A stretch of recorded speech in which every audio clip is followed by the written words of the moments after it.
Den of Thieves by James B. Stewart is a gripping account of the insider trading scandals that rocked Wall Street in the 1980s, highlighting the corruption, greed, and criminal activities that permeated the financial industry. It uncovers the nefarious actions of key players like Michael Milken and Ivan Boesky, painting a vivid portrait of how their manipulative schemes ultimately unraveled. Here's our pick of the top 10 insights from the book.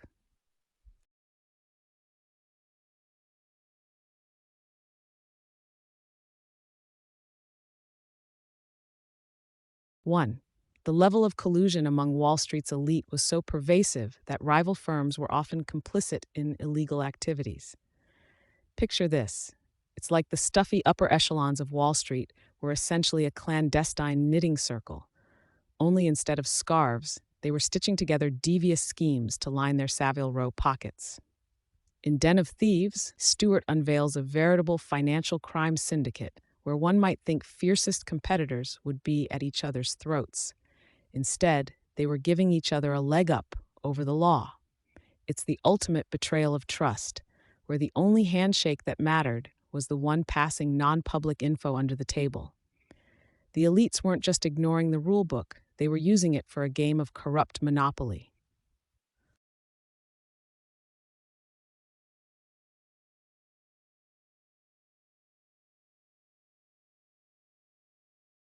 2.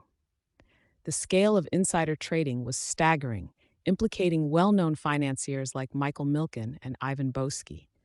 The sheer audacity of the insider trading network revealed in Den of Thieves could make even the most seasoned Wall Street wolf blush. It wasn't just a couple of rogue traders slipping notes under the table. This was a full-blown piranha pool, with big fish like Milken and Boesky gnawing at the very fabric of market integrity. Imagine the monopoly man not only cheating, but building the hotels before even buying the streets. These masters of the universe were making it rain with illicit info, as if the Securities Exchange Act of 1934 was a mere suggestion rather than the law. The twist? They were the ones supposed to be wearing the white hats, not trading them in for golden crowns bought with whisperings of confidential mergers. The result? Well, let's just say their get-out-of-jail-free cards weren't as effective in real life.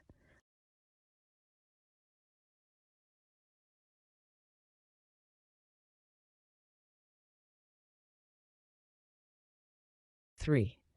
Government regulatory agencies were significantly outpaced and outmaneuvered by the traders and investment bankers they were supposed to oversee.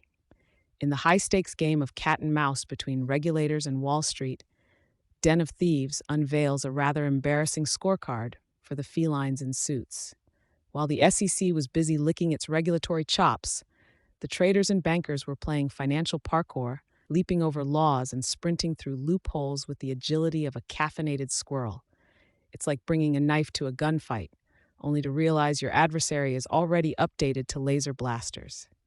Despite having badges and rule books, the agencies found themselves playing whack-a-mole without a hammer. The lesson? When the game evolves, so too must the guardians of the galaxy of finance.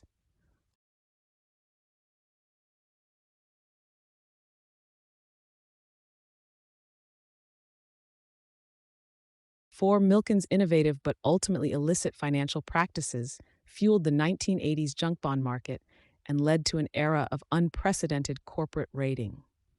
Milken, the maestro of the junk bond concerto, striking chords of high yields that tuned in a chorus of corporate buccaneers. Milken didn't just push the envelope, he FedExed it to the edge of legality. His financial alchemy turned junk into gold, proving that one man's trash could really be another's treasure chest, until, of course, the treasure turned out to be inside Pandora's box. Corporate raiding thrived as if you could hear Gordon Gekko whispering, "Greed is good" on Wall Street. But as the raids crescendoed, it became clear. Not all that glitters is Goldman Sachs, and sometimes the house of cards must fall, even in the Den of Thieves.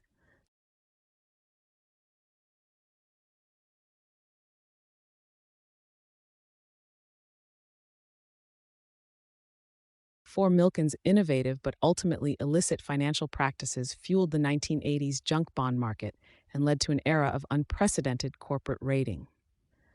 Ah, Milken, the maestro of the junk bond concerto, striking chords of high yields that tuned in a chorus of corporate buccaneers. Milken didn't just push the envelope, he FedExed it to the edge of legality. His financial alchemy turned junk into gold, proving that one man's trash could really be another's treasure chest. Until, of course, the treasure turned out to be inside Pandora's box. Corporate raiding thrived, as if you could hear Gordon Gekko whispering, "Greed is good" on Wall Street.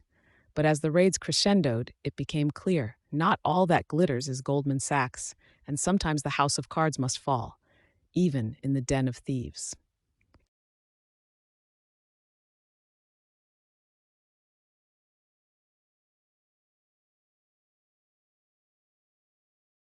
6. The legal battles ensuing from the investigations revealed the limitations of the judicial system in dealing with complex financial crime. The courtroom dramas spun out of the financial shenanigans in Den of Thieves would make any daytime soap opera green with envy. Here's the legal system, dressed in a well-tailored suit of laws, suddenly finding itself in a clownish mismatch against the three-ring circus of Wall Street crimes.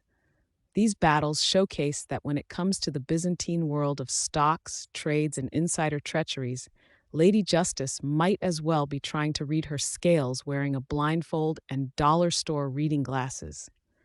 It's a stark reminder that sometimes our legal eagles need better binoculars when the games played are in the stratosphere of high finance.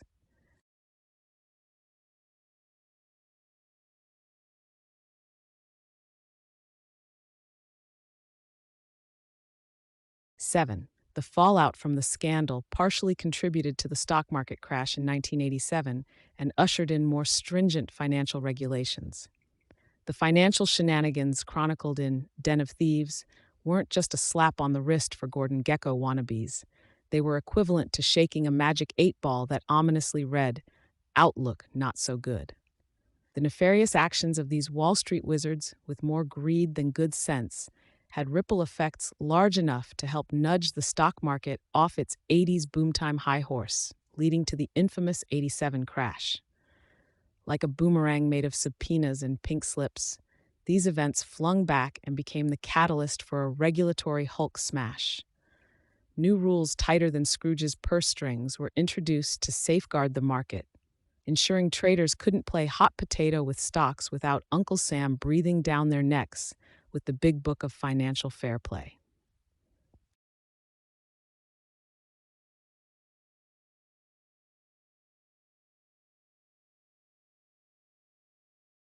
8. The perpetrators utilized sophisticated networks and coded language to conceal their actions, displaying an intricate web of deceit.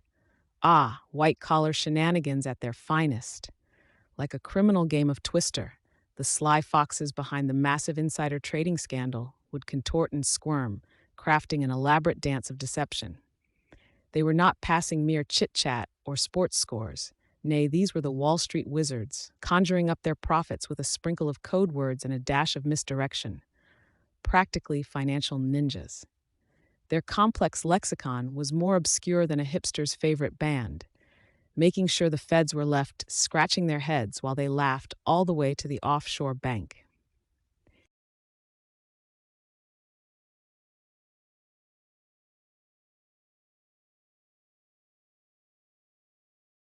9.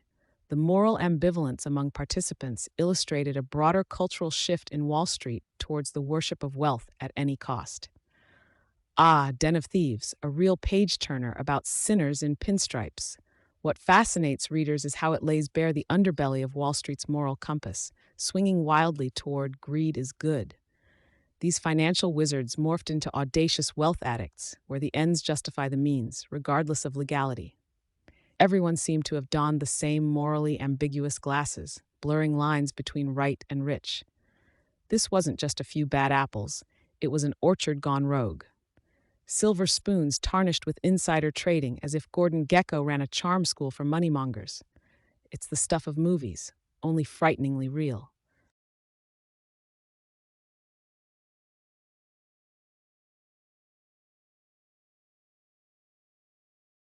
10. The Den of Thieves scandal exposed the vulnerability of the entire financial system to manipulation by a cunning few. Ah, the Den of Thieves, a delightful romp through the less than scrupulous world of 80s Wall Street, where greed is good and shoulder pads are even better. But lo and behold, James B. Stewart drops the bombshell insight that should have had us clutching our pearls. The entire financial system is as easy to game as a hungry toddler with a which hand is the cookie in dilemma. It's alarming, really, when you realize that a handful of Gordon Gekko wannabes, armed only with slicked back hair and a pathological disdain for rules, could play this colossal Jenga tower of finance like a fiddle. And perhaps the scariest part, they almost got away with it. Our financial fate was in the hands of the crafty, the cunning, the criminally chic. It's like leaving your sushi to marinate in the sun. Something's bound to go off.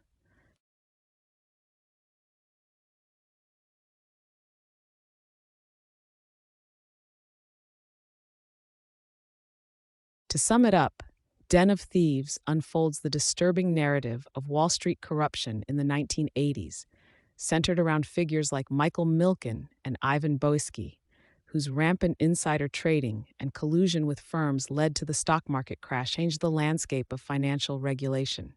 The book exposes a twisted tale of greed and deceit, revealing how the relentless pursuit of wealth eroded ethical boundaries and left the financial system teetering on the brink of disaster.